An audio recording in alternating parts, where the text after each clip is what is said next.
अस्सलाम वालेकुम, मैं हूं शाहज़ेब खानज़ादा। ईरान और अमेरिका के दरमियान किसी मुमकिन डील के हवाले से आज अचानक बहुत सी अहम पेशरफ सामने आई हैं। एक तरफ अमेरिकी सदर ट्रंप दावा कर रहे हैं कि ईरान ने अमेरिका की तकरीबन तमाम शराइत मान ली हैं और जौहरी हथियार ना बनाने पर इत्तफाक कर लिया है। हालांकि ईरान ईरानी तौर पर हमेशा से कहता रहा है कि उसने कभी जौहरी हथियार बनाने की कोशिश ही नहीं की। जबकि दूसरी तरफ लेबनान में भी जंगबंदी का आगाज़ हो गया है और ख़ुद मगरबी मीडिया ये रिपोर्ट कर रहा है कि यह जंगबंदी ईरान के दबाव के तहत हुई है और इसराइली वज़ीर आज़म नेतन्याहू ने भी अमेरिका के सख्त दबाव के बाद इस जंगबंदी पर इत्तफाक कर लिया है। जिसके बाद आज ईरान के वज़ीर ख़ारजा अब्बास इराक़ची ने भी ऐलान कर दिया है कि लेबनान में जंगबंदी के बाद स्ट्रेट ऑफ हुर्मुज़ को मुकम्मल तौर पर खोल दिया गया है और अब जंगबंदी की बाकी मुद्दत के दौरान स्ट्रेट ऑफ हुर्मुज़ से तमाम कमर्शियल बहरी जहाज़ गुजर सकेंगे।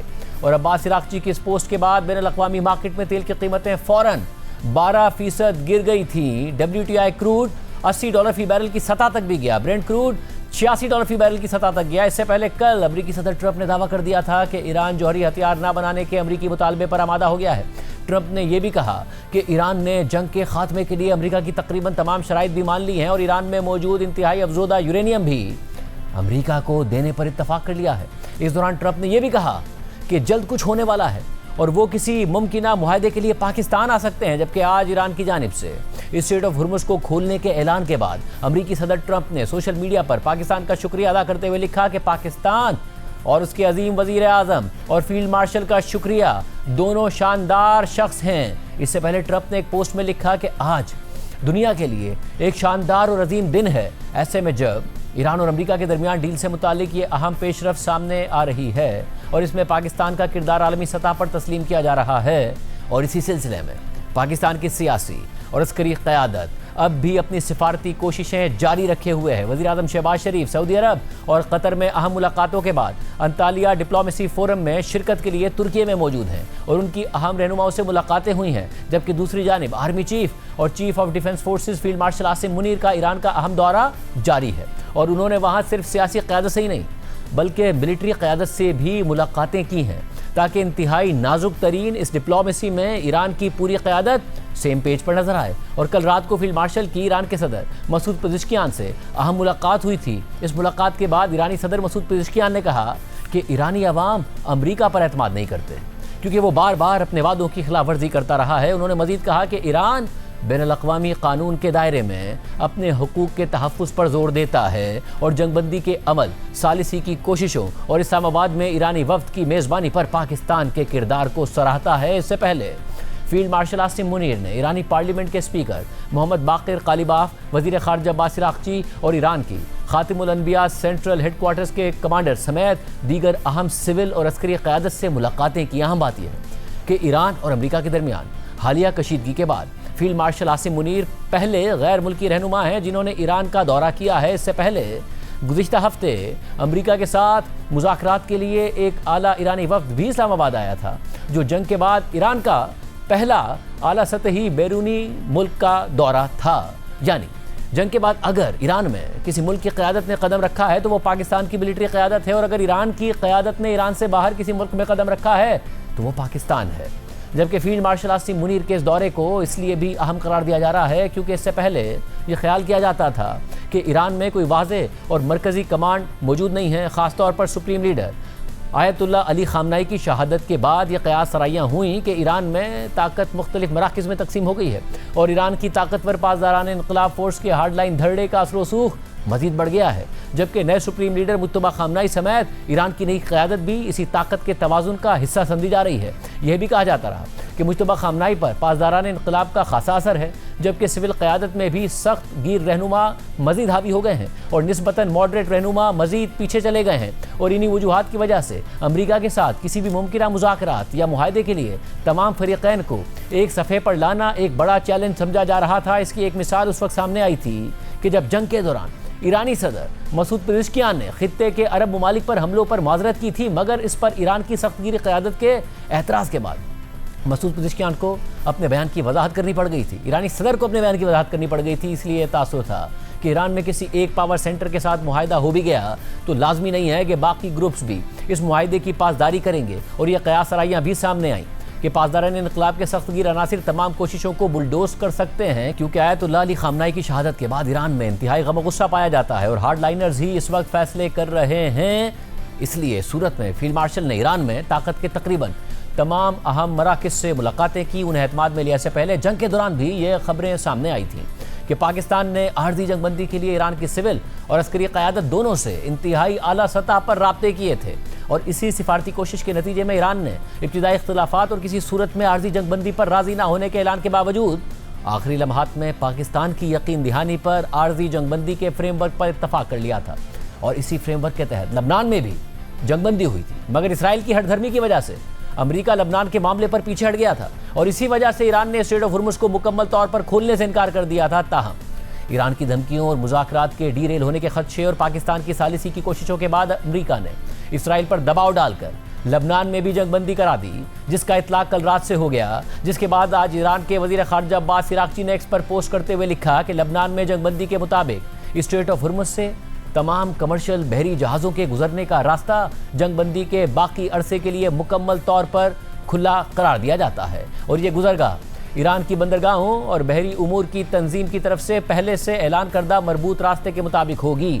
अब्बास इराक़ची के इस ऐलान के फ़ौरन बाद अमेरिकी सदर ट्रंप ने सोशल मीडिया पर पोस्ट करते हुए स्ट्रेट ऑफ हुर्मुज़ को स्टेट ऑफ ईरान कहा और लिखा कि ईरान ने अभी ऐलान किया है कि स्टेट ऑफ ईरान मुकम्मल तौर पर खुली है और हर किस्म की बहरी आमदोरफ्त के लिए तैयार है। इसके बाद सदर ट्रंप ने एक और पोस्ट करते हुए लिखा कि स्ट्रेट ऑफ हुर्मुज़ मुकम्मल तौर पर खुली है और बिजनेस और मुकम्मल आमदोरफ्त के लिए तैयार है, लेकिन जब तक ईरान के साथ हमारा मामला 100% हल नहीं हो जाता तब तक ईरान के बहरी नाकाबंदी मुकम्मल तौर पर बरकरार रहेगी। यह अमल बहुत तेज़ी से होना चाहिए क्योंकि ज़्यादातर निकात पहले ही तय हो चुके हैं। Thank you for your attention to this matter. अहम बात यह है कि ईरान की जानिब से स्ट्रेट ऑफ हुर्मुज़ को खोलने का फैसला लबनान में सीज़ फायर के ऐलान से जुड़ा हुआ है, क्योंकि कल अमेरिकी सदर ट्रंप ने ऐलान कर दिया कि लबनान और इसराइल के दरमियान 10 दिन के लिए जंग बंदी हो गई है और आइंदा हफ्ते दोनों ममालिक के रहनुमा वाशिंगटन में मुलाकात भी करेंगे ताकि मजीद बातचीत की जा सके। और इसके बाद फिर इसराइली वज़ीर आज़म नेतन्याहू ने भी लबनान में जंगबंदी पर इत्तफाक का ऐलान तो कर दिया, मगर साथ ही अपनी 2 शराइत भी रख दी।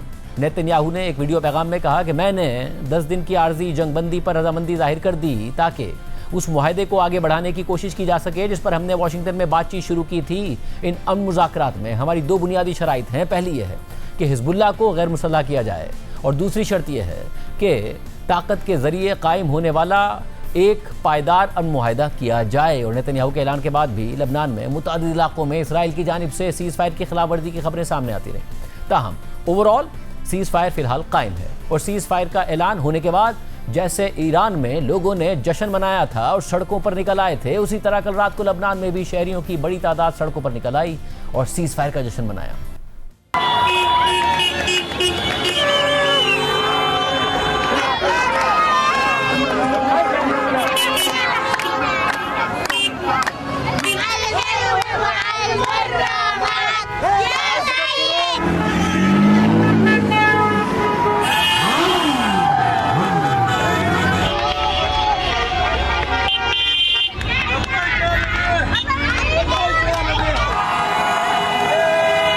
इससे साबित होता है कि दोनों ममालिक के अवाम जंग का खात्मा चाहते हैं। अमेरिका के अवाम भी जंग का खात्मा चाहते हैं, जबकि ईरान ने लबनान में सीज़ फायर का खैर मकदम किया है और इसमें पाकिस्तान के किरदार को सराहा है। ईरानी पार्लियामेंट के स्पीकर मोहम्मद बाक़िर कालिबाफ ने लबनान में जंगबंदी पर रद्द-ए-अमल देते हुए एक्स पर अरबी ज़बान में लिखा कि जैसा कि मैंने पहले भी कहा था कि यह जंगबंदी दरअसल हिज़्बुल्लाह की साबित कदमी और एक्सिस ऑफ रेजिस्टेंस में इत्तिहाद का नतीजा है और हम इस जंगबंदी को एहतियात से देखेंगे और मुकम्मल फतह के हुसूल तक मुत्तहिद रहेंगे। मोहम्मद बाक़िर कालिबाफ ने मज़ीद लिखा कि मैं पाकिस्तान और फील्ड मार्शल आसिम मुनीर की सालिसी की कोशिशों का शुक्रिया अदा करता हूँ जिन्होंने इस जंगबंदी की हिमायत की। हम अपने वादे के पाबंद हैं। जबकि वज़ीर आज़म शहबाज शरीफ ने भी लबनान में जंगबंदी का खैर मकदम करते हुए एक्स पर लिखा कि मैं लबनान में जंगबंदी के ऐलान का खैर मकदम करता हूँ जो सदर ट्रंप की जुरतमंदाना और दानिशमंदाना सिफारती कोशिशों के जरिए मुमकिन हुआ और मैं उम्मीद जाहिर करता हूँ कि यह पायदार अमन की राह हमवार करेगा। शहबाज शरीफ ने मज़ीद लिखा कि पाकिस्तान लबनान की खुद मुख्तारी और इलाकाई सालमियत के लिए अपनी गैर मुतज़लज़ल हिमायत का इरादा करता है और ख़ित्ते में देर पा अमन के लिए की जाने वाली तमाम कोशिशों की हिमायत जारी रखेगा। इसराइली वज़ीर आज़म नेतन्याहू की भरपूर मुखालफत और अमरीका की जानिब से इब्तिदाई तौर पर लबनान में जंगबंदी से इनकार के बाद अब सदर ट्रंप ने खुद इसराइल पर दबाव डालकर लबनान में भी जंगबंदी करा दी है और इस हवाले से ये तज्ज़िये हो रहे हैं कि ये ईरान के सख्त दबाव के बाद मुमकिन हुआ है और इसमें पाकिस्तान ने बहुत अहम किरदार अदा किया है। मगर इस जंगबंदी की वजह से नेतन्याहू को इसराइल के अंदर सख्त सियासी तनकीद का सामना करना पड़ रहा है। यानी नेतन्याहू जिनके कहने पर सदर ट्रंप ने यह जंग शुरू की थी, वो अब इस जंग में अपने मकासद हासिल ना करने की वजह से इसराइल में ही मुश्किल में पड़ गए हैं। इस हवाले से अमरीकी अखबार वॉल स्ट्रीट जर्नल ने लिखा है कि लबनान में जंगबंदी का मुआहदा ईरान के दबाव के बाद हुआ, क्योंकि ईरान ने धमकी दी थी कि अगर इसराइल ने लबनान पर हमले ना रोके तो वो अमेरिका और इसराइल के साथ अपनी अलग जंगबंदी से पीछे हट जाएगा। रिपोर्ट में मजीद लिखा है कि तल अवीव में कायम institute for national security studies के सीनियर रिसर्चर ऑफ गुटरमैन के मुताबिक अमेरिका पर ईरान के इस दबाव के नतीजे में होने वाला जंगबंदी का ये मुआहदा इसराइल के लिए मनफी पेशरफ समझा जाएगा और इससे ये जाहिर होता है कि ईरान को लबनान की स्ट्रेटेजिक सूरत हाल पर असर सूख हासिल है, जैसा कि ईरान ऐसा सरपरस्त हो जिसने ये जंगबंदी करवाई है। और इससे ये तासुर भी मिल सकता है कि ईरान जब भी चाहेगा तो वो लबनान के मुहाज को दोबारा भड़का सकता है, इसी तरह जैसे उसने इसे रोका है। जबकि अमरीकी अखबार न्यूयॉर्क टाइम्स के मुताबिक इसराइली वज़ीर आज़म नेतन्याहू ने जैसे ही इसराइल और लबनानी ग्रुप हिजबुल्लाह के दरमियान 10 दिन की जंगबंदी की तस्दीक की तो उन्हें इसराइल में अपने सियासी मुखालिफिन की तनकीद का सामना करना पड़ गया और इस सूरत हाल ने नेतन्याहू को मुश्किल पोजीशन में डाल दिया है। एक तरफ उन्हें अमरीकी दबाव का सामना है, जबकि दूसरी तरफ हिजबुल्लाह को मुकम्मल तौर पर ख़त्म करने का नेतन्याहू का मकसद और दावा पूरा नहीं हुआ, जिस पर उन्हें अपने इत्तेहादियों और नाकदीन दोनों की जानिब से सख्त तनकीद का सामना करना पड़ रहा है। इसराइल में दाएं बाजू की अपोजिशन जमात के रहनुमा एविगडोर लाइबर्टमैन ने इस जंगबंदी को शुमाली इसराइल के रिहायशियों के साथ गद्दारी करार दे दिया, जिनमें से बहुत हिजबुल्लाह के हमलों की वजह से सरहदी इलाकों से नकल मकानी कर चुके हैं। जबकि इसराइल के अपोजिशन लीडर याइर लैपिड ने इस हवाले से कहा कि ये पहली बार नहीं है कि नेतन्याहू हुकूमत के वादे हकीकत के सामने टूट गए हों। रिपोर्ट में मज़ीद लिखा है कि हत्ता कि नेतन्याहू की अपनी क़दामत पसंद जमात के अंदर से भी उनके इस फैसले पर दबे अल्फाज में तनकीद की गई है। नेतन्याहू की जमात के कुछ अरकान ने सवाल उठा दिया है कि क्या लबनानी हुकूमत हिजबुल्लाह की तरफ से बातचीत कर सकती है जिस पर उसका कंट्रोल ही नहीं है।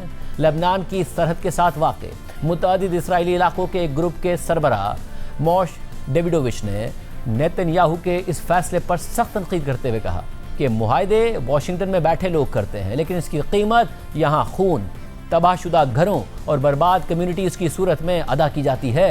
इस सारी सूरत हाल में ये रिपोर्ट भी सामने आ रही है कि लबनान में जंगबंदी के लिए अमरीकी नायब सदर जेडी वेंस ने भी अहम किरदार अदा किया है। और CNN के मुताबिक एक सीनियर अमरीकी ओहदेदार ने बताया है कि अमरीकी नायब सदर जेडी वेंस ने कई दिनों तक इसराइल पर जोर दिया कि वो लबनान में पहले से ज़्यादा एहतियात करे और उनका मानना था कि लबनान में जानी नुकसान रोकने से खित्ते में कशीदगी कम हो सकती है। अमरीकी ओहदेदार के मुताबिक बुध और जुमेरात की दरमियानी रात को सदर ट्रंप और नायब सदर जेडी वेंस इस बात पर मुत्तफिक हो गए थे कि इसराइल को जंगबंदी करनी चाहिए। और फिर सुबह सदर ट्रंप, जेडी वेंस और वज़ीर ख़ारजा मार्को रूबियो ने लबनान के सदर से बात करके जंगबंदी की तस्दीक की और इसके बाद उन्होंने इसराइली हुकाम से भी बात की। इस सारी सूरत हाल में अमेरिका और ईरान के दरमियान डील के इम्कानात भी मुसलसल बढ़ रहे हैं और ये रिपोर्ट सामने आ रही है कि अब अक्सर मामलात पर इत्तफाक तकरीबन हो चुका है। और अब यह खबर भी सामने आ रही है कि अमेरिका ईरान के अफजूदा यूरेनियम के बदले में ईरान के मुंजमद असासों को बहाल कर देगा। इस हवाले से अमरीकी न्यूज़ वेबसाइट एक्सियोस ने लिखा है कि दो अमरीकी ओहदेदारों और मुज़ाकरात से वाकिफ दो सोर्सेज के मुताबिक अमरीका और ईरान जंग ख़त्म करने के लिए 3 सफ़हात के एक मंसूबे पर मुज़ाकरात कर रहे हैं, जिसमें ज़ेर गौर एक नुक्ता ये भी है कि अमरीका ईरान के मुंजमद किए गए 20 अरब डॉलर्स के फंड्स को जारी कर देगा और इसके बदले ईरान अपने अफजूदा यूरेनियम के ज़ख़ीरे से दस्तबरदार हो जाएगा। अहम बात यह है कि अगरचे अब भी कुछ अहम इख्तलाफात बाकी हैं, लेकिन इस हफ्ते मुज़ाकरात में मुसलसल पेशरफ्त हुई है और इन शराइत पर कोई मुआहदा जंग के खात्मे की वजह बन सकता है, लेकिन इससे ईरान के सख्त गिर हलकों की तरफ से रद्द-ए-अमल भी सामने आ सकता है। सदर ट्रंप ने जुमेरात को कहा कि अमरीकी और ईरानी मुज़ाकरातकार मुमकिना तौर पर इस हफ्ते के आखिर में दोबारा मुलाकात करेंगे ताकि मुआहदे को हतमी शक्ल दी जा सके, जबकि ज़राए के मुताबिक ये मुज़ाकरात गालिबन इतवार को इस्लामाबाद में होने की तवक्को है। रिपोर्ट में मज़ीद लिखा है कि ट्रंप इंतज़ामिया की एक बड़ी तरजीह यह है कि ईरान को तकरीबन 2000 किलोग्राम अफजूदा यूरेनियम के ज़ख़ीरे तक रसाई ना मिले। जो उसकी ज़ेरे ज़मीन जौहरी तनसीबात में मौजूद है, ख़ासतौर पर वो 450 किलोग्राम यूरेनियम जो 60% तक अफजोदा है। दूसरी तरफ ईरान को पैसों की ज़रूरत है और इसीलिए दोनों फरीक इस बात पर मुज़ाकरात कर रहे हैं कि यूरेनियम के इस ज़ख़ीरे का क्या होगा और ईरान के कितने मुंजमद असासे बहाल किए जाएंगे। मुज़ाकरातकार इस बात पर भी बात कर रहे हैं कि ईरान इन असासों से मिलने वाली रकूम को किन शराइत के तहत इस्तेमाल कर सकेगा। इस हवाले से दो ज़राए के मुताबिक इब्तिदाई मरहले में अमेरिका ईरान को $6 अरब जारी करने के लिए तैयार था ताकि वो खुराक, अद्वियात और दीगर इंसानी ज़रूरियात की चीज़ें खरीद सके, जबकि ईरान ने $27 अरब का मुतालबा किया था। ताहम ज़राए का मज़ीद कहना है कि अब अमेरिका और ईरान के दरमियान ज़ेर बहस ताज़ा रकम $20 अरब है। एक अमरीकी एहलकार ने बताया कि ये रकम खुद अमरीका की तरफ से पेश की गई तजवीज़ का हिस्सा है, जबकि एक दूसरे अमरीकी एहलकार ने नकद रकम देने के बदले यूरेनियम लेने के ख्याल को ज़ेर बहस कई मामलात में से एक करार दिया। इसी दौरान अमरीका ने ईरान से मुतालबा किया है कि वो अपना तमाम जौहरी मवाद अमरीका मुंतकिल कर दे, जबकि ईरान सिर्फ इस बात पर रजामंद है कि इस अफजोदा यूरेनियम को ईरान के अंदर ही डाउन ब्लेंड किया जाए, यानी इसकी अफजोदगी की सतह को कम कर दिया जाए। ताहम ज़ेर गौर समझौते की एक तजवीज़ के मुताबिक अफजोदा यूरेनियम का कुछ हिस्सा किसी तीसरे मुल्क मुंतकिल किया जाएगा, जबकि कुछ हिस्सा ईरान के अंदर बैनुल-अक़वामी निगरानी में डाउन ब्लेंड किया जाएगा। एक्सियोस ने मज़ीद लिखा है कि दोनों फरीक 3 सफ़हात पर मुश्तमिल एक मुफाहमती याददाश्त यानी MOU पर बातचीत कर रहे हैं, जिसमें ईरान के अंदर जौहरी अफजोदगी पर रज़ाकाराना पाबंदी भी शामिल है। अमेरिका ने मुज़ाकरात के पहले दौर के दौरान ये मुतालबा किया था कि ईरान 20 साल के लिए अफजोदगी रोक दे, जबकि ईरान ने इसके जवाब में सिर्फ 5 साल की तजवीज़ दी थी। ऐसे में सालिस अब भी इस खला को पुर करने की कोशिश कर रहे हैं। रिपोर्ट के मुताबिक इस MOU के तहत ईरान को तिब्बी मकासद के लिए आइसोटोप्स बनाने वाले रिसर्च रिएक्टर्स रखने की इजाज़त होगी, लेकिन ईरान ये वादा करेगा कि इसकी तमाम जौहरी तनसीबात ज़मीन के ऊपर होंगी और मौजूदा ज़ेर ज़मीन तनसीबात गैर फ़ाल ही रहेंगी। जबकि ज़राए के मुताबिक MOU में स्ट्रेट ऑफ हुर्मुज़ से मुताल्लिक मामलात भी शामिल हैं। ताहम इस नुक्ते पर अब भी अहम इख्तिलाफ़ात मौजूद हैं, लेकिन ये वाज़ेह नहीं है कि आया इस MOU में ईरान के बैलिस्टिक मिसाइल प्रोग्राम और इलाकाई प्रॉक्सी ग्रुप्स की हिमायत के मामला शामिल हैं या नहीं हैं, क्योंकि इसराइल और सदर ट्रंप की जमात रिपब्लिकन पार्टी के सख्त गिर हलकों का ये मुतालबा रहा है कि ये मामलात भी ईरान के साथ किसी भी मुज़ाकरात में शामिल होने चाहिए। जबकि रिपब्लिकन्स और खुद ट्रंप ने 2015 के जौहरी मुआहदे के तहत ईरान को अरबों डॉलर्स देने पर ओबामा इंतज़ामिया पर सख्त तनकीद की थी और मौजूदा इंतज़ामिया मुमकिन तौर पर इस बात पर जोर दे सकती है कि मुंजमद फंड्स के इस्तेमाल पर पाबंदियाँ लगाई जाएँ। ऐसे में एक अमरीकी एहलकार के मुताबिक ईरान ने मुज़ाकरात में कुछ लचक दिखाई है, लेकिन ये अभी काफ़ी नहीं है। उन्हें मज़ीद आगे लाने के लिए क्या करना होगा ये भी देखना बाकी है। अमरीकी एहलकार का मज़ीद कहना है कि ईरान वाज़े तौर पर $20 अरब के साथ साथ कुछ और चीज़ें भी चाहता है। वो फ्री मार्केट रेट्स पर पाबंदियों के बगैर तेल भी फरोख्त करना चाहता है, वो आलमी मालियाती निज़ाम में शामिल होना चाहता है, लेकिन वो साथ ही अपना जौहरी हथियारों का प्रोग्राम भी रखना चाहता है, वो हमास जैसे ग्रुप्स को भी फंड देना चाहता है और वो इन तमाम चीज़ों से इस हद तक दस्तबरदार नहीं होना चाहता जितना हम उसे पेश कर रहे हैं। मगर इस रिपोर्ट के सामने आने के बाद अमेरिकी सदर ट्रंप ने एक पोस्ट में कहा कि अमेरिका को वो तमाम न्यूक्लियर डस्ट हासिल हो जाएगा जो हमारे अजीम B-2 बम्बार्ड तैयारों के जरिए बना है। ट्रंप ने मज़ीद लिखा कि किसी भी शक्ल, तरीक़े या सूरत में रकम का कोई तबादला नहीं होगा और ये मुआहदा किसी भी तरह लबनान से मशरूत नहीं है, लेकिन अमेरिका अलग से लबनान के साथ काम करेगा और हिज़्बुल्लाह के मसले को मुनासिब तरीके से हल करेगा और इसराइल अब लबनान पर बमबारी नहीं करेगा। उन्हें अमेरिका की तरफ से ऐसा करने से रोक दिया गया है।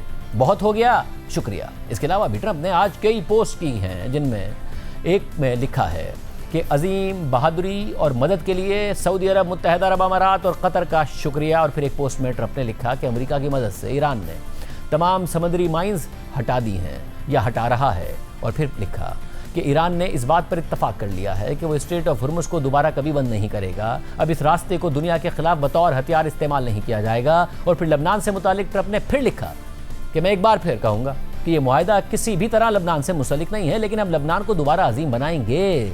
ऐसा लग रहा है कि सदर ट्रंप कोई बात करते कहीं ना कहीं से इसराइली दबाव आता है और दूसरी तरफ इसराइली वज़ीर-ए-आज़म पर भी ट्रंप का दबाव है। वो अपनी सियासी साख के लिए लड़ रहे हैं, ट्रंप मुआहदा भी करना चाह रहे हैं, उनकी सियासी साख भी बचाना चाह रहे हैं। सारी सूरत हाल पर बात करेंगे। हमारे साथ इस इस्लामाबाद से मौजूद है सहाफ़ी कामरान यूसुफ, जिन्होंने आज दिन में खबर दी थी कि कुछ बड़ा होने वाला है, जबकि वाशिंगटन DC से हमें ज्वाइन कर रहे हैं सहाफ़ी इदरीस अली। वहाँ क्या हो रहा है, दोनों से बात करेंगे। आप दोनों का बहुत शुक्रिया। कामरान यूसुफ, आप ज़ाहिर दिन में आप ये रिपोर्ट कर रहे थे कि कुछ बड़ा होने वाला है, तैयारियाँ जारी हैं और फिर कुछ बड़ा हुआ।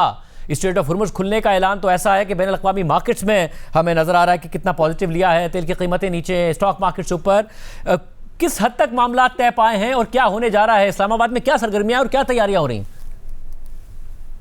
देखिए, ये जो आज ऐलान किया है ईरान के वज़ीर ख़ारिजा ने, ज़ाहिर है कि ये बहुत बड़ा एक इंडिकेशन है कि आगे किस तरफ हालात जा रहे हैं। और अगर बारिंग यानी लास्ट मिनट कोई हिकअप ना आए तो लग तो यही रहा है कि ईरान और अमेरिका एक तारीखी मुआहदे के बहुत करीब है। और इसमें आई थिंक अगर पाकिस्तान को क्रेडिट ना दिया जाए तो ये बहुत गलत होगा। ये सारी जो एफर्ट है मेरे ख्याल में पाकिस्तान ने की, और एक मौके के ऊपर जब 21 घंटे पिछले हफ्ते मुज़ाकरात हुए थे उसके बाद, और वैसे एक जो हफ्ता है वो लगता है कि काफी वक्त ज्यादा हो गया है क्योंकि इन दिनों इसके बीच बहुत कुछ हुआ है।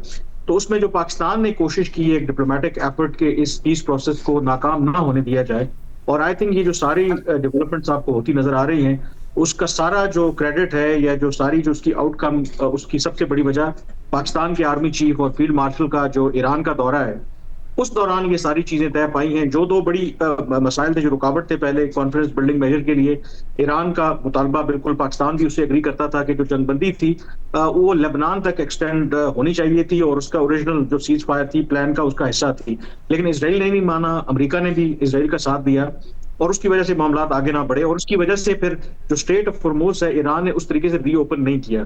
लेकिन कल जब लेबनान और इसराइल की जंगबंदी हो गई, अमेरिका ने करवा दी, तो आज फिर वो भी ऐलान हो गया। तो मेरा ये ख्याल है कि ये की कॉन्फिडेंस बिल्डिंग मेजर्स हैं, और जिससे मैंने कहा कि जिस तरफ हालात जा रहे हैं, ऑलरेडी मैं पहले भी जिक्र कर चुका हूं कि इस दफा जब मुज़ाकरात का जो भी दौर होगा, दूसरा और वो हतमी दौर होगा, और उस राउंड से पहले ही बहुत कुछ पहले ही तय पा जाएगा, और लग यही रहा है कि हम उसी तरफ अब जा रहे हैं। जी साहब, बताइएगा वहाँ वाशिंगटन में क्या माहौल है? एक तो कभी हुआ नहीं ऐसा कि वेस्टर्न मीडिया में पाकिस्तान की इतनी मस्बत कवरेज हो कि दिल खोल के तारीफ़ें हो रही हों, और अमेरिकी सदर ट्रंप भी हर दूसरे दिन फील्ड मार्शल की, वज़ीर आज़म की तारीफ़ें कर रहे हों, व्हाइट हाउस की तर्जुमान कर रही हों। आपका अपना एक्सपीरियंस इस हवाले से क्या कहता है, और क्या वहाँ पर अब ये उम्मीद है बाकायदा कि अब ये डील होने जा रही है? देखिए शायद मेरी आपके आई थिंक पिछले 40 दिन में काफ़ी दफ़ा बात हो चुकी है, और जब हमारी बातचीत होती थी तो मेरे एक सेंस ऑफ पेसिमिज्म था कि ट्रंप कह तो रहे हैं कि जंग ख़त्म हो जाएगी, मगर लग नहीं रहा। मगर अब जो मुझे लग रहा है आजकल की जो बातें हुई हैं, जो कामरान साहब ने भी बात की, कि ये जो सेंस ऑफ ऑप्टिमिज्म जो इस्लामाबाद में, वो मेरे ख्याल से वाशिंगटन में भी काफ़ी हद तक यही फील हो रहा है। क्योंकि देखें प्रेसिडेंट ट्रंप के जो ट्वीट्स हैं, जो ट्रूथ सोशल पे पोस्ट है, उसी से पता लग रहा है कि वो खुद बहुत ऑप्टिमिस्टिक है। अभी उन्हें इंटरव्यू दिया था रॉयटर्स को, उसमें भी वो कह रहे थे कि हमारी जो रिलेशनशिप विद ईरान जो बहुत अच्छी तौर पे अब चल रही है। तो काफी उनका रिटोरिक जो बातें कर रहे हैं वो भी बहुत चेंज हो चुके हैं। देखिए, जब मैं 10 साल से पेंटागन कवर कर रहा हूँ, जब यूएस ट्रूप्स अफगानिस्तान में भी थे, तो उस टाइम पे जो रिलेशनशिप पाकिस्तान के साथ रह चुकी है वो काफी ट्रिकी रह चुकी है, अप्स एंड डाउन्स हो चुके हैं। मगर आप बिल्कुल सही कह रहे हैं, ये जो जिस तरह से पाकिस्तान को देखा जा रहा है, नॉट जस्ट मीडिया में, मगर आप देखें पेंटागन में, स्टेट डिपार्टमेंट, व्हाइट हाउस में भी, वो आई थिंक बहुत अप्रिशिएट कर रहे हैं। और आई थिंक वो सही तरह से ये देख रहे हैं कि पाकिस्तान ने इस निगोशिएशन में मीडिएटर के तौर पे काम किया, ना किसी साइड के लिए। उनका इंटरेस्ट यही दिख रहा था मेरे ख्याल से वाशिंगटन में, कि पीस चाह रहे थे। और आई थिंक वो काफी हद तक यही नजर आ रहा है वाशिंगटन में। और ट्रंप खुद आई थिंक काफी हद तक उनकी जो रिलेशनशिप फील्ड मार्शल के साथ रह चुकी है वो काफी जाहिर हो रही है। और बहुत सारे ममालिक हैं जिनके ईरान के साथ भी अच्छे ताल्लुकात हैं, अमेरिका के साथ भी अच्छे ताल्लुकात हैं, इंडिया भी उनमें है, मगर कोई मुल्क पड़ा नहीं बीच में। सदर ट्रंप की शख्सियत भी ऐसी है, फिर जंग भी चल रही थी, फिर ईरान में अली खामनाई शहीद हो गए थे। क्या पाकिस्तान ने जो 2 कदम आगे बढ़ के डिप्लोमेसी की है, जिसमें ज़ाहिर रिस्क भी था कि अगर फेल हो गए, या ट्रंप नाराज़ हो गए, या ईरान नाराज़ हो गया, दोस्त ममालिक नाराज़ हो गए, जिसमें से एक दोस्त मुल्क नाराज़ भी हुआ, रिस्क भी काफ़ी लिया गया पाकिस्तान की तरफ से इस मामले में जब पाकिस्तान पड़ा है? मेरे ख्याल में रिस्क भी लिया है, और दूसरा जब पाकिस्तान का ये नाम आया या पाकिस्तान कोशिश कर रहा था, तो मेरा ख्याल है कि पाकिस्तान के अंदर भी बहुत से लोगों को शुक्र शुबहात थे कि क्या हमारी नंबर 1 इतनी कैपेसिटी है कि हम इस तरह की जो इतनी बड़ी जंग है जिसमें 2 प्लेयर नहीं, कई प्लेयर्स इन्वॉल्व हैं, और दूसरा क्या हमारा इतना असर और रसूख है। लेकिन मेरे ख्याल में वो तमाम जो स्केप्टिक्स हैं उनको पाकिस्तान ने गलत साबित किया। सबसे पहले तो जब आरजी जंगबंदी हुई, किसी को यकीन नहीं था, पाकिस्तान ने जो रोल प्ले किया।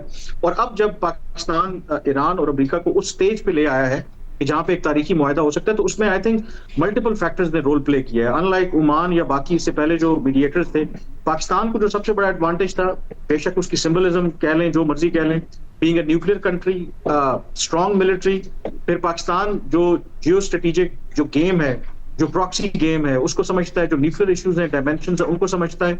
फिर सऊदी अरब के साथ आपका म्यूचुअल जो डिफेंस एग्रीमेंट है, मल्टीपल फैक्टर्स ने रोल प्ले किया। एंड आई थिंक जो डिसाइसिवनेस है जो पाकिस्तान की सिविल और मिलिट्री लीडरशिप की, that played a huge part. Ultimately आखिर में तो अमेरिकी मीडिया खुद कह रहा है कि शायद अमेरिका उम्मीद हार बैठा था, उनको पेसिमिज्म था कि ईरान को आप नहीं मना सकते। सो पाकिस्तान प्लेड दैट रोल, और इसमें कोई शक नहीं है। और अमेरिकी सदर ट्रंप जो है, अगर पाकिस्तान की तारीफ कर रहे हैं तो वो मक्खनबाजी नहीं कर रहे, बल्कि वो जेन्युइनली समझते हैं कि अगर ये पाकिस्तान बीच में ना पड़ता तो ना सिर्फ ये जंग नहीं रुकनी थी, बल्कि दुनिया ग्लोबल रिसेशन की तरफ जाती।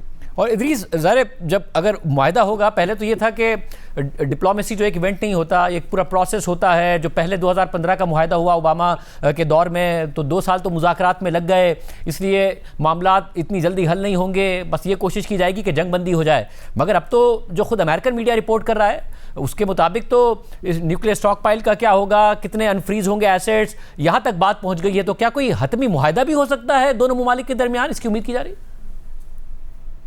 ये जो एक एक्स फैक्टर कह जाते हैं ना, वो प्रेसिडेंट ट्रंप है। आप सब बिल्कुल सही कह रहे हैं कि जो पिछले नेगोशिएशंस रहे हैं वो 2 साल चलते हैं, 3 साल चलते हैं, फिर शायद कोई एग्रीमेंट आती है। मगर प्रेसिडेंट ट्रंप का ये है कि वो डिसीजन जल्दी लेते हैं, चाहे खराब हो या अच्छी हो, वो जल्दी लेते हैं, क्योंकि उनका मेरे ख्याल से जो फोकस है वो काफ़ी जल्दी चेंज होता रहता है। तो मेरे ख्याल से इनका ये होप है कि एक दफ़ा एग्रीमेंट करें, उसमें न्यूक्लियर फोकस हो, सैंक्शन रिलीफ हो, शायद एसेट्स भी अनफ्रीज करें, और फिर उनके मेरे ख्याल से जो हमने बताए गए सोर्सेज से जो इत्तला है ये है कि ईरान से एक कॉम्प्रिहेंसिव डील करें और फिर वो अपना फोकस कहीं और शिफ्ट कर सकें, या तो क्यूबा में हो या इनके नवंबर मिड टर्म इलेक्शन हो। तो मेरे ख्याल से इनकी कोशिश है कि एक बड़ा कॉम्प्रिहेंसिव एग्रीमेंट लें। ये जो आपने यूरेनियम की जो बात की, जो 900 पाउंड ईरान में अभी तक है, अभी जो हमारी बात हो रही थी प्रेसिडेंट ट्रंप में, उन्होंने कहा कि हमारा ये फोकस है कि यूएस भी किसी ना किसी तरह से ईरान को हेल्प करे कि यूरेनियम जो ज़मीन के नीचे बेरी हो चुका है उसको निकालें और किसी ना किसी तरह अमेरिका लेकर आए। तो अब ये देखना है कि ईरान इसमें एग्री करेगा नहीं करेगा।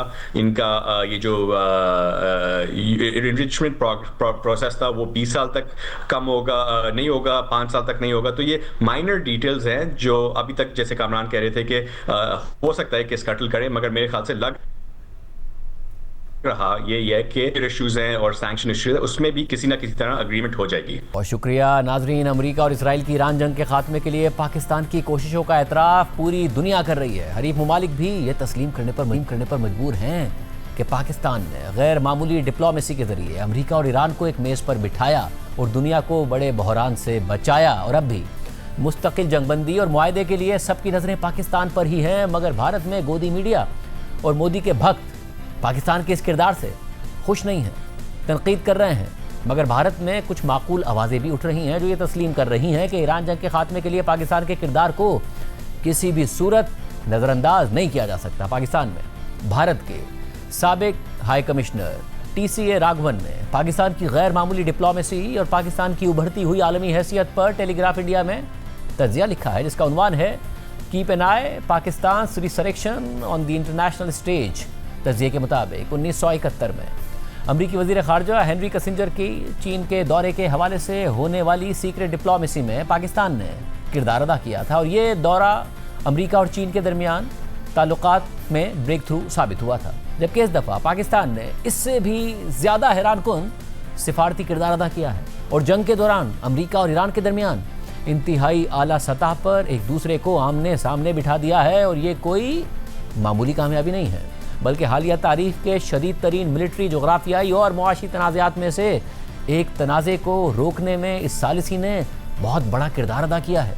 चाहे आर्जी तौर पर ही क्यों ना हो, अमरीका और ईरान को एक जगह लाना और मुज़ाकराती अमल का आगाज़ करवाना कोई मामूली कारनामा नहीं है। और दुनिया भर के माहिरीन पाकिस्तान को सराह रहे हैं। साबिक इंडियन हाई कमिश्नर ने अपने तज़किये में मज़ीद लिखा कि बहुत से पाकिस्तानी इस लम्हे को पाकिस्तान के ख़राब बैनुल-अक़वामी इमेज की इस्लाह के तौर पर देख रहे हैं। उनका ख्याल है कि इस बार पाकिस्तान तारीख़ की दुरुस्त सिमत पर खड़ा है, जबकि ज़्यादातर भारतीय तज्जियों में एक ऐसा सवाल है कि जो खामोशी से गालिब रहता है कि पाकिस्तान ने यह सब करने की सलाहियत कैसे हासिल कर ली। इसके पस मंज़र में पाकिस्तान का एक ऐसा तस्वुर मौजूद है जिसमें पाकिस्तान को डोमेस्टिक फॉल्ट लाइन्स, मुतअद्दिद बहरानों और कोलैप्स के दिहाने पर खड़े मुल्क के तौर पर दिखाया जाता रहा है भारत में। मुतज़ीम मज़ीद लिखते हैं कि हैरानकुन तौर पर भारत में इस तस्वुर को वसी पैमाने पर कबूल किया जाता है, हता के बाखबर हलकों में भी यही सूरत हाल है, जबकि कम मालूमात मगर ज़्यादा रसूख रखने वाले टीवी चैनल्स और सोशल मीडिया में तो पाकिस्तान के इस तस्वुर के हवाले से ज़्यादा मजबूत इत्तफाक पाया जाता है। इसीलिए पाकिस्तान की सालिसी के किरदार को कभी बेजा मुदाखलत, कभी एक गैर अहम फरीक की मौका परस्ती या फिर चीन, अमरीका या सऊदी अरब की प्रॉक्सी के तौर पर दिखाया जाता है। मगर ऐसे ख्यालात की बुनियाद एक बेचैनी भी है, जो एक रिवायती हरीफ को आलमी तवज्जो का मरकज़ बनते हुए देखकर दूसरे हरीफ को होती है। बाज़ औक़ात तो ये बेचैनी इस हकीकत को भी गैर अहम बना देती है कि तनाज़े का खात्मा भारत के भी मफाद में है, चाहे वो किसी भी तरीक़े से ही क्यों ना हो। इस नाराज़ी के पीछे एक बड़ी गलतफहमी यह है कि पाकिस्तान जियोपॉलिटिकली इर्रेलेवेंट हो चुका है। ये सोच भारत की मौजूदा पॉलिसी से मुताबिकत रखती है, जिसके तहत पाकिस्तान को आलमी सतह पर तनहा करने की कोशिश की जा रही है। लेकिन कम अज़ कम पिछले 1 साल से, बल्कि इससे भी ज़्यादा अरसे से ऐसे इशारे मौजूद हैं कि पाकिस्तान बैनुल अक़वामी सतह पर तनहा नहीं हो रहा, बल्कि हकीकत यह है कि दीगर ममालिक पाकिस्तान को अपने मफादात और अपनी असेसमेंट्स की नज़र से देखते हैं। जैसा कि पाकिस्तान 25 करोड़ आबादी वाला मुल्क है, इसका हसास जियोपॉलिटिकल महल वक़ू है, साथ ही पाकिस्तान की मुनज़्ज़म फ़ौज, निस्बतन मुस्तहकम रियासती निज़ाम और बिलाखिर एटमी हथियार उसे एक ऐसी अहमियत देते हैं कि जिसे किसी दलील से रद्द नहीं किया जा सकता। भारत के साबिक सफ़ीर मज़ीद लिखते हैं कि इसीलिए हालिया तनाज़े के तनाजुर में ज़रूरी है कि भारत पाकिस्तान समेत अपने तमाम हमसाया ममालिक के साथ ताल्लुकात पर दोबारा से तवज्जो दे। इसके अलावा भारतीय सहाफ़ी रवीश कुमार ने कहा है कि पाकिस्तान अगर अमरीका और ईरान हमले पर करीब लाने में कामयाब हो जाता है तो ये दुनिया की तारीख का अहम मोड़ होगा। दुनिया चाहती है कि इस खित्ते में अमन बहाल हो। पाकिस्तान के सेनाध्यक्ष आसिम मुनीर की तेहरान यात्रा और फिर से बातचीत होने की संभावना। इन खबरों से पाकिस्तान एक बार फिर से बातचीत की प्रक्रिया में वापसी कर रहा है। पाकिस्तान मध्यस्थ के रोल में तेजी से आगे बढ़ रहा है। अमेरिका से लेकर तेहरान और खाड़ी के देशों ने या चीन ने भी कम से कम इस काम में उसकी योग्यता पर संदेह नहीं किया। अक्सर इस बात पर जोर दिया जाता है कि अमेरिका के कारण पाकिस्तान की भूमिका बढ़ी है, लेकिन इसे नजरअंदाज नहीं किया जा सकता कि ईरान का पाकिस्तान पर कितना भरोसा है और पाकिस्तान ईरान की दोस्ती के कारण भी अमेरिका को पाकिस्तान की तारीफ करनी पड़ रही है। ईरान से दोस्ती भारत की भी थी, मगर भारत चूक गया। उसने दोबारा वापसी का कोई प्रयास किया है यह भी दिखाई नहीं देता।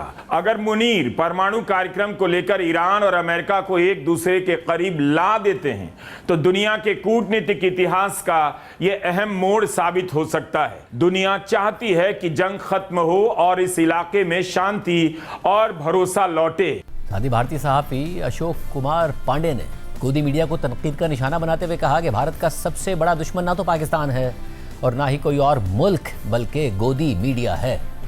मैं बिल्कुल साफ साफ यहां पर कहना चाहता हूं, बिना किसी रोक टोक के और बिना किसी शर्म के, इस मुल्क का जितना नुकसान हमारे गोदी मीडिया ने किया है उतना नुकसान कोई और कर भी नहीं सकता। इस देश का दुश्मन न तो पाकिस्तान है ना कोई और मुल्क है। इस देश का सबसे बड़ा दुश्मन है हमारा गोदी मीडिया, जो दुनिया भर में हमारे दुश्मन बनाता है।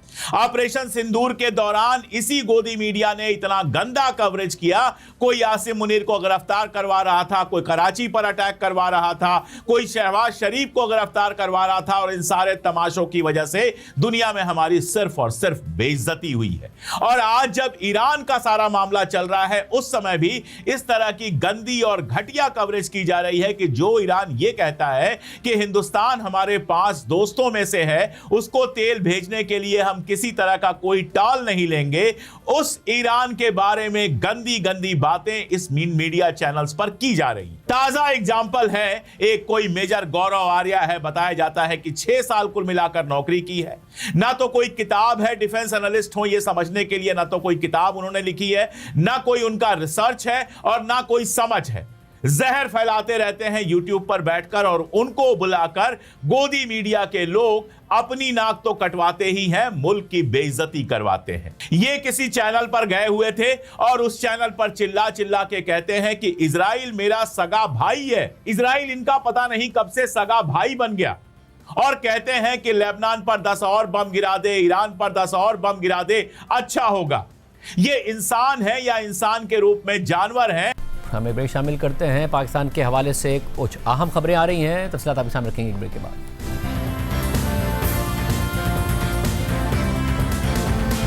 स्ट्रेट ऑफ हॉर्मुज़ तो खुलने जा रही है, मुमकिन तौर पर LNG की सप्लाई भी बहाल हो जाएगी, मगर इस सारे की सारी सूरत हाल में पाकिस्तान में एक नॉर्थ में बिजली का क्राइसिस पैदा हुआ, लोड शेडिंग हो रही थी और सूरत हाल ये थी कि साउथ में सस्ती बिजली अवेलेबल थी, नॉर्थ नहीं जा सकती क्योंकि ग्रिड का जो पावर बैलेंस है उसका मसला हो रहा था। हमारे साथ मौजूद हैं वज़ीर तवानाई उवैस लग़ारी साहब। लग़ारी साहब बहुत शुक्रिया मैं शो में ज्वाइन करने के लिए। आपने कल प्रेस कॉन्फ्रेंस की और बताया कि 15,000 वाट से अगर ऊपर जाएगी नॉर्थ में पैदावार तो ही आप साउथ से बिजली ले सकते हैं, और LNG के प्लांट नहीं चल रहे इसलिए नहीं हो रहा, और पानी से भी नहीं हो रहा। आज तो आपने खैर पावर डिवीजन ने बताया है कि पन बिजली से आज ज़्यादा बिजली में इजाफा हुआ है जिसकी वजह से साउथ से भी ले सकते हैं। बट एक सवाल पैदा हुआ क्योंकि आपने कल कहा कि 1500 मेगावाट हम फर्नेस ऑयल से बिजली पैदा कर रहे हैं और ये मैक्सिमम हम बिजली पैदा कर रहे हैं। अब वो 55 रुपए की बिजली आप पैदा कर रहे हैं, साउथ में 15 रुपए तक की बिजली अवेलेबल है, आप उसे नॉर्थ नहीं ले जा पा रहे हैं। जब साउथ में बिजली के कारखाने लग रहे थे तो क्या हुकूमत को पता नहीं था कि हमने ट्रांसमिशन का निज़ाम भी बेहतर करना है ताकि वो ट्रांसमिट हो सके? 4 साल से ये हुकूमत है, इन्होंने कुछ नहीं किया। शाहजेब भाई, एक तो बात यह है कि उस वक़्त हुकूमत को पता था, इसलिए 4000 जी मेगावाट की DC की हमने transmission line all the way लगाई, कितने अरब जी डॉलर की। उसके अलावा हम लोगों ने और भी लाइंस एक रहीम यार खान जी मटियारी तक हमने लगाई। उसी की वजह से ये साउथ की बिजली है जो कई हज़ार मेगावाट आज नॉर्थ के अंदर ट्रांसपोर्ट हो रही है। सिर्फ इस वक्त जो साउथ के अंदर जितने भी न्यूक्लियर कोल और सारे प्लांट्स हैं उनमें से 2500 मेगावाट है, 2400 जो इस वक्त नहीं ट्रांसपोर्ट हो सक रही। उसमें से 1500 मेगावाट का हमने स्टैटकॉम का एक प्रोजेक्ट ऑलरेडी शुरू कर चुके हैं और वो अगले साल के अंदर पूरा भी अल्हम्दुलिल्लाह हो रहा है। उसके बाद आपके 500 से 600 मेगावाट तकरीबन रह जाएंगे जो साउथ से नॉर्थ में नहीं ट्रांसपोर्ट हो सकेंगे आज, लेकिन 1-2 साल में साउथ की मांग भी बढ़ेगी, नॉर्थ के अंदर और प्रोजेक्ट्स भी आ रहे हैं। और दूसरा मैं आपके तवज्जो से बात नहीं लगा साहब, एक मसला है ना कि अभी आपसे कुछ अर्सा पहले तक बहस ये थी और जिसमें पावर डिवीजन और पेट्रोलियम डिवीजन के दरमियान इख्तलाफ भी था कि पावर डिवीजन जो है या जो पावर प्लांट्स हैं वो LNG उतनी नहीं उठा रहे जितना कि कमिटेड है, मगर और हमारी जो लोकल गैस फील्ड्स हैं उन्हें अपनी गैस बंद करनी पड़ रही थी ताकि LNG को एडजस्ट कर सकें और ये प्लांट्स चल सकें, और मेरिट ऑर्डर डिस्टर्ब हो रहा था। अब अचानक LNG गायब हो गई और जब गायब हुई तो नॉर्थ में लोड शेडिंग हो रही है, हालांकि साउथ में बिजली अवेलेबल है। तो ये प्लानिंग कहीं का फुकदान ही है ना, यानी कि स्ट्रेटजी का फुकदान है या फिर मैनेजमेंट का फुकदान है? सर उस वक्त कोई बहस नहीं थी कि LNG हमें ज़रूरत ही नहीं है, ये कभी किसी स्टेज के ऊपर नहीं किसी ने कहा। हाँ, जितनी ऑर्डर की हुई थी उतनी ज़रूरत नहीं थी। आपने पिछले साल भी अप्रैल के महीने में 3000 मेगावाट आपने LNG से प्रोड्यूस किया है। इस वक्त सिर्फ 500 मेगावाट प्रोड्यूस हो रही है बिकॉज आपकी लोकल गैस फील्ड से हमने तकरीबन 500 मेगावाट इन्होंने मेहरबानी करके हमें दे दिया और हम 80 MMCFD के ऊपर यहाँ जी चला रहे हैं और के इलेक्ट्रिक को 60 MMCFD जी दे रहे हैं। तो इसमें कोई हमें जी प्रॉब्लम नहीं था। LNG हमेशा बेस लोड के ऊपर शाम के वक्त आपको ज़रूरत रहेगी, लेकिन उस मिकदार में नहीं रहेगी क्योंकि और अल्टरनेट एनर्जी के सोर्सेज और सोलराइजेशन और हर चीज़ आ रही है। दिन के वक्त पाकिस्तान को ना प्रॉब्लम है और ना ही शाम के वक्त है। जब आप अपना 6000 मेगावाट की प्रोड्यूस करने वाला ईंधन आप गायब कर दें सिस्टम में से स्ट्रेट ऑफ हॉर्मुज़ और ईरान US की वॉर की वजह से, तो नेक्स्ट उसके ऊपर ज़्यादा एक्सपेंसिव ईंधन वो डीजल ही चलेगा ना सर। डीजल का तो 80 रुपए का यूनिट प्रोड्यूस होता है। तो अगर हम आज पूरे का पूरा उन प्लांट्स को डीजल पे शिफ्ट कर दें तो मेरी बिजली तो 5 से 8 रुपए पर यूनिट की एक्सपेंसिव हो जाएगी इन महीनों के लिए। तो हम लोगों ने प्रॉपर मैनेजमेंट के जरिए, यही तो मैनेजमेंट का सवाल उठता है कि ये तो आपको सूरत में करना पड़ता है ना कि अगर साउथ में ना होती, अगर साउथ में सस्ती इंपोर्टेड और लोकल कोयले से 15 रुपए तक की बिजली अवेलेबल है और आप नहीं ट्रांसमिट कर पा रहे, तो मैनेजमेंट का सवाल उठता है ना कि इसलिए आपको 80 रुपए पे जाना पड़ता है और इसकी वजह से आपको लोड शेडिंग जी लेकिन हम बहुत सारी आप दुरुस्त फरमा रहे हैं, वो हम बहुत सारी बिजली ट्रांसफ़र कर भी रहे हैं, 70% हमारी ट्रांसफ़र अप नॉर्थ हो भी रही है। बाकी जो 30% है उसमें से 1500 मेगावाट का प्रोजेक्ट ऑलरेडी ऑन है, इसी हुकूमत ने इनिशिएट किया है, जो तकरीबन साल में इंशाल्लाह जी पूरा हो रहा है। बाकी रह जाएगी 500 मेगावाट। 500 मेगावाट के लिए एक और ट्रांसमिशन लाइन को 3 अरब USD डॉलर की इन्वेस्ट करना doesn't make any sense, because उसकी कैपेसिटी कभी इस्तेमाल ही नहीं होगी इस हद तक। तो जो स्टेप्स हमने ट्रांसमिशन के उठाने थे हम उठा चुके हैं, उसमें से एक स्टेप सिर्फ कंप्लीट होने के लिए रह गया जो अगले साल के अंदर हो जाएगा। दूसरा, अगर आप इजाजत दें, मैं आगे जाने से पहले मुझे मगर एक बात सिर्फ उसके बाद आप बात कीजिए। एक बात अवाम आप जानना चाहते हैं कि स्ट्रेट ऑफ हुर्मुज़ खुल गई, मगर कतर की क्योंकि बहुत ज्यादा हमले भी हुए कतर के ऊपर, उनका प्लांट भी मुतासिर हुआ, पाकिस्तान को अभी मुस्तकबिल करीब में LNG मिल जाएगी या नहीं मिलेगी, है तो सवाल पेट्रोलियम डिवीजन के लिए, बट आपका क्योंकि कोऑर्डिनेशन में काम होता है, मिलेगी नहीं? सर मैंने कल परसों में भी प्रेस कॉन्फ्रेंस में आवाम को बताया था कि ये प्रॉब्लम बहुत आर्जी है। हमारा हाइडल की हद तक तो एक रात में प्रॉब्लम हल हो गया अल्हम्दुलिल्लाह, 6 घंटे से आप 2 घंटे, और आज रात को तो लोड शेडिंग एक्सपेक्टेड नहीं है, एट द मोस्ट 1 घंटे की लोड शेडिंग एक्सपेक्टेड है। हमने सारे इंतजामात करके कर लिए। जैसी इरसा ने पानी का इंडेंट मांगा, हमने वो इंडेंट उसको मिल गया, प्रोविंसेस से पानी मांगा, अवेलेबल हो गया, बिजली पैदा होना शुरू हो गई। अब बाकी रह गया सिर्फ LNG का मामला। LNG के मामले में हमें कल ही इतला मिली थी कि 4 कार्गोज कतर के are ready to be dispatch to Pakistan. आज स्ट्रेट ऑफ हुर्मुज़ खुल गया। हमने आज पेट्रोलियम मिनिस्ट्री को कहा है कि फौरी तौर के ऊपर उनको डिस्पैच कराएं, वो 5 दिन में इधर पहुंच जाएंगे। और जिस तरह आपके पिछले 8 साल बगैर लोड शेडिंग के गुजरे, हमेशा इंशाअल्लाह अल्लाह पाकिस्तान को लोड शेडिंग फ्री रखेगा सर।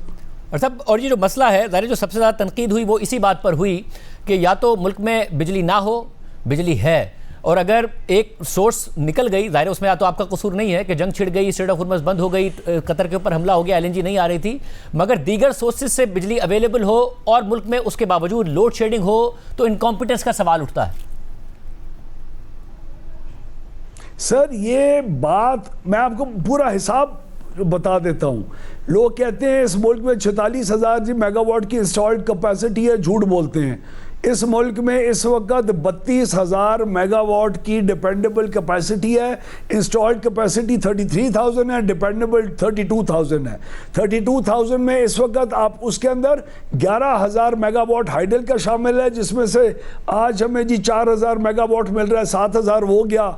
आपकी जी सोलर की 650 मेगावाट है जो इस वक्त यूटिलिटी स्केल के ऊपर है, वो रात को होती नहीं है। विंड की 700 मेगावाट है, विंड मौसम पर डिपेंड करता है, वो हमें कल रात को तकरीबन 180 मेगावाट मिल रही थी। हाँ 2500 ऐसी है जो नॉर्थ के अंदर, जिसकी अभी आपने ट्रांसमिशन की बात की, वो आ नहीं सकती। उसके अलावा पूरा ये हिसाब आपका पूरे का पूरा, हमारा न्यूक्लियर पूरा चल रहा है, हमारा बाकी कोल पूरा चल रहा है, साहिवाल पूरा चल रहा है। जो शहबाज शरीफ साहब के ऊपर तनकीद होती थी कि साहिवाल को लोड सेंटर में क्यों लगाया, आज साहिवाल लोड सेंटर में ना होता और ट्रांसमिशन लाइंस पर डिपेंड कर रहा होता तो मुल्क का और भी बड़ा खरा। हम इस वक्त मोस्ट एफिशिएंटली अल्हम्दुलिल्लाह, ये नहीं कि मैं वजीर हूं, हमारा सिस्टम इस वक्त ऑप्टिमम यूटिलाइजेशन के ऊपर चल रहा है। फर्नेस ऑयल के 1400 मेगावाट के प्लांट चल रहे हैं। मैंने कल एक सहाफ़ी साहब को एक प्रोग्राम में पूछा, मैंने कहा आप कह रहे हैं कि इनएफिशिएंटली चल रहा है, एक प्लांट का नाम लगाएं, जो नाम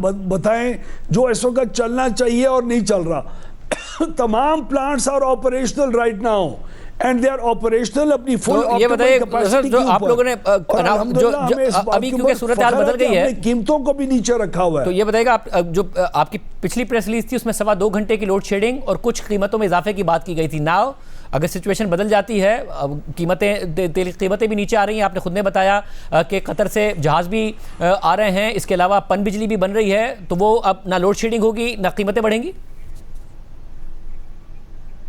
सर लोड शेडिंग तो आज भी तकरीबन इन 24 घंटों में तकरीबन 1-1.5 घंटे से ज़्यादा नहीं होगी किसी भी सूरत में।